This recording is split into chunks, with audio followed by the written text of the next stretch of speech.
Ẹ kú dédé àsìkò yìí o. Ẹ̀yin náà ni mò ń kí.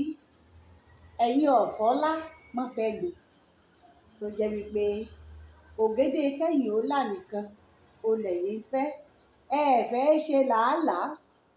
Ẹ ò rò wípé ẹ̀yin làálàá lọlá wà.